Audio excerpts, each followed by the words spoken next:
আসসালামু আলাইকুম। স্বরধ্বনি, অনুনাসিক স্বরধ্বনি, অর্ধ স্বরধ্বনি এবং দ্বি স্বরধ্বনি নিয়ে আজকের এই ভিডিওটি সম্পূর্ণ দেখবেন। আশা করি এই টপিকগুলো ক্লিয়ার হয়ে যাবে এবং চ্যানেলটি অবশ্যই সাবস্ক্রাইব করে রাখবেন। স্বরধ্বনি, আমরা জানি স্বরধ্বনি বলতে সেসব ধ্বনিকে বোঝায় যেগুলো উচ্চারণের সময় আমাদের মুখে কোথাও বাধাপ্রাপ্ত হয় না। আজকের ভিডিওতে আমরা স্বরধ্বনির প্রকারভেদ এবং জীবের উচ্চতা এবং ঠোঁটের মুক্তি এর উপর ভিত্তি করে যে বিবেচ্যতা হয়েছে স্বরধ্বনিতে, এগুলোই আমরা দেখব। উচ্চারণের সময় জীবের উচ্চতা অনুযায়ী, জীবের সম্মুখ ও পশ্চাৎ অবস্থান অনুযায়ী এবং ঠোঁটের উন্মুক্তি অনুসারে স্বরধ্বনিকে ভাগ করা হয়। এখানে বিভক্তির একটা ছক দেওয়া আছে, আপনারা চাইলে স্ক্রিনশট দিয়ে এটা রেখে দিতে পারেন। জীবের উচ্চতা অনুসারে উচ্চ, উচ্চ মধ্য, নিম্ন মধ্য, নিম্ন এবং ঠোঁটের উন্মুক্তি অনুসারে সম্বৃত, অর্ধ সম্বৃত, অর্ধবিবৃত এবং বিবৃত, এই চারটি ভাগে স্বরধ্বনিকে বিভক্ত করা হয়েছে। এখানে জীবের উচ্চতা অনুসারে উচ্চ উচ্চ স্বরধ্বনির ভিতরে আছে রস্যই এবং ঠোঁটের উন্মুক্তি অনুসারে সম্বৃত স্বরধ্বনির ভিতরে আছে রস্যু, অর্থাৎ উচ্চ স্বরধ্বনির ভিতরে ই এবং উ এবং সংবৃত্ত স্বরধ্বনির ভিতরে রস্যই এবং রস্যু এবং জীবের অবস্থানের উপর ভিত্তি করে সম্মুখ, মধ্য এবং পশ্চাৎ স্বরধ্বনির ভিতরে সম্মুখ স্বরধ্বনি হচ্ছে রস্যই এবং পশ্চাৎ স্বরধ্বনি হচ্ছে রস্যু। উচ্চ মধ্য স্বরধ্বনি হচ্ছে এ এবং ও এবং ঠোঁটের উন্মুক্তি অনুসারে অর্ধ সম্বৃত স্বরধ্বনি হচ্ছে এ এবং ও। এ হচ্ছে সম্মুখ এবং ও হচ্ছে পশ্চাৎ। একইভাবে নিম্ন মধ্য উচ্চতা অনুসারে স্বরধ্বনিগুলো হচ্ছে এ এবং স্বর। ঠোঁটের উন্মুক্তির উপর অর্ধ বিবৃত, অর্থাৎ এ এবং অ অর্ধ বিবৃত এবং নিম্ন মধ্য এবং জীবের অবস্থান অনুসারে এ হচ্ছে সম্মুখ এবং স্বর হচ্ছে পশ্চাৎ এবং স্বরে আ হচ্ছে নিম্ন এবং বিবৃত, নিম্ন বিবৃত, মধ্য স্বরধ্বনি। অর্থাৎ মধ্য স্বরধ্বনি একটাই আছে আ, নিম্ন স্বরধ্বনি এবং বিবৃত স্বরধ্বনিও একটি আছে স্বরে আ। অবশ্যই এই ছকটি স্ক্রিনশট দিয়ে রাখবেন, ছকটি অনেক কাজে দিবে আপনাদের। অনুনাসিক স্বরধ্বনি, মৌলিক স্বরধ্বনিগুলো উচ্চারণের সময় বায়ু শুধু মুখ দিয়ে বের হয়ে আসে। এ সময়ে কোমল তালু স্বাভাবিক অবস্থায় থাকে, কিন্তু ধ্বনিগুলো উচ্চারণের সময় কোমল তালু খানিকটা নিচে নেমে এলে কিছুটা বায়ু নাক দিয়েও বের হয়। এর ফলে ধ্বনিগুলো অনুনাসিক হয়ে যায়। স্বরধ্বনির এই অনুনাসিকতা বোঝাতে বাংলা স্বরবর্ণের উপরে চন্দ্রবিন্দু ব্যবহার করা হয়ে থাকে। এই ক্ষেত্রে মৌলিক স্বরধ্বনি হচ্ছে রস্বই, এ, এ, আ, অ, ও এবং উ। এই ৭টা স্বরধ্বনিকেই মৌলিক স্বরধ্বনি বলা হয়। এই মৌলিক স্বরধ্বনির উপরে যখন আমরা চন্দ্রবিন্দু ব্যবহার করব, এগুলোকেই অনুনাসিক স্বরধ্বনি হিসেবে ব্যবহার করা হয়। চন্দ্রবিন্দু যুক্ত অনুনাসিক স্বরধ্বনি কখনো লেখা হয় না, এটি উচ্চারণের বেলায় হয়ে থাকে। যেমন ই, এইটা অনুনাসিক স্বরধ্বনিতে উচ্চারিত হয় ই, অর্থাৎ নাক থেকে কিছুটা বায়ু বের হয়। এভাবে এই ৭টি অনুনাসিক স্বরধ্বনি আমাদের স্বরবর্ণে রয়েছে। অর্ধ স্বরধ্বনি, যেসব স্বরধ্বনি পুরোপুরি উচ্চারিত না হয়ে সেগুলোকে অর্ধ স্বরধ্বনি বলে, অর্থাৎ যেসব স্বরধ্বনি সম্পূর্ণরূপে উচ্চারিত হয় না সেগুলোকে অর্ধ স্বরধ্বনি বলা হয়।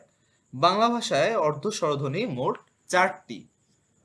ই, উ, এ এবং ও, এই ৪টি অর্ধ স্বরধ্বনি রয়েছে বাংলা বর্ণমালায়। স্বরধ্বনি উচ্চারণ করার সময় টেনে দীর্ঘ করা যায়, অর্থাৎ আপনারা যখন স্বরধ্বনি উচ্চারণ করবেন তখন যে কোনো স্বরধ্বনিকেই আপনারা দীর্ঘায়িত ভাবে উচ্চারণ করতে পারবেন, কিন্তু অর্ধধ্বনিকে কোনোভাবেই দীর্ঘায়িত করা যায় না। যেমন উদাহরণস্বরূপ চাই শব্দে দুটো স্বরধ্বনি আছে, আ এবং ই। চাই শব্দে দুটো স্বরধ্বনি আছে, একটা হচ্ছে আ আর একটা হচ্ছে ই।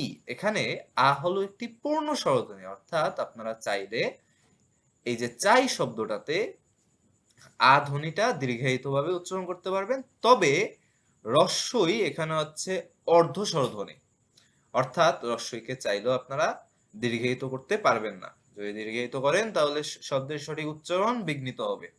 একইভাবে লাউ শব্দে দুটো স্বরধ্বনি আছে, আ এবং উ। এখানে আ হচ্ছে পূর্ণ স্বরধ্বনি এবং উ হচ্ছে অর্ধ স্বরধ্বনি।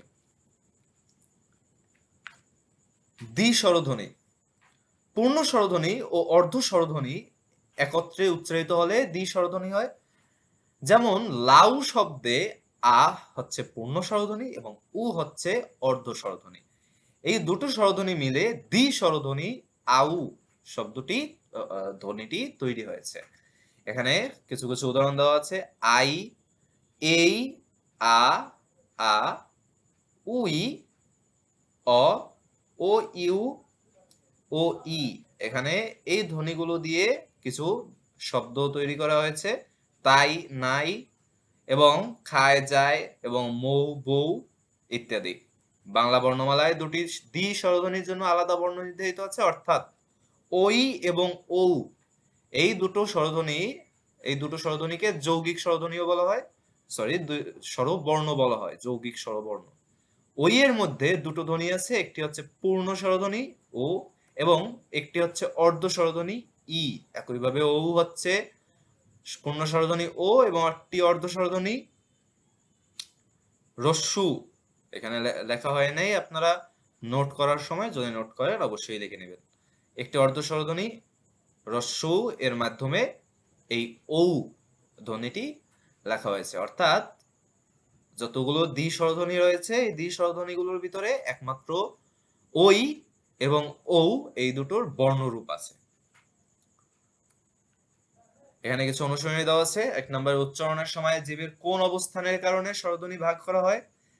এক্ষেত্রে উচ্চতা, সম্মুখ এবং পশ্চাৎ তিনটার মাধ্যমেই উচ্চারণে জীবে স্বরধ্বনিকে ভাগ করা হয়। এক্ষেত্রে সবগুলোই সঠিক হবে।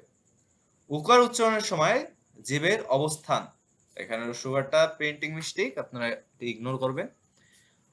উকার উচ্চারণের সময় জীবের অবস্থান উচ্চ সম্মুখ, নিম্ন সম্মুখ, উচ্চ পশ্চাৎ এবং নিম্ন পশ্চাৎ।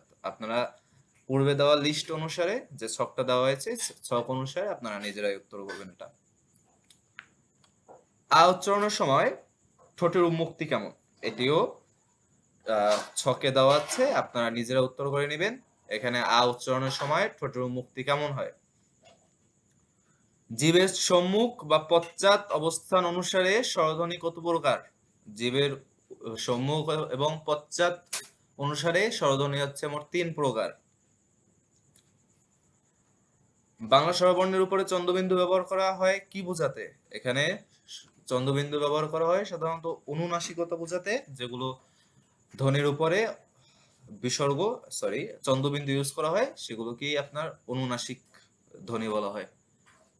যে সকল স্বরধ্বনি পুরোপুরি উচ্চারিত হয় না তাদেরকে বলা হয় অর্ধস্বর। এখানে স্পেলিং মিস্টেক রয়েছে, এখানে অর্ধস্বর হবে, আপনারা নোট করার বেলায় অবশ্যই এখানে অর্ধস্বর লিখে নেবেন।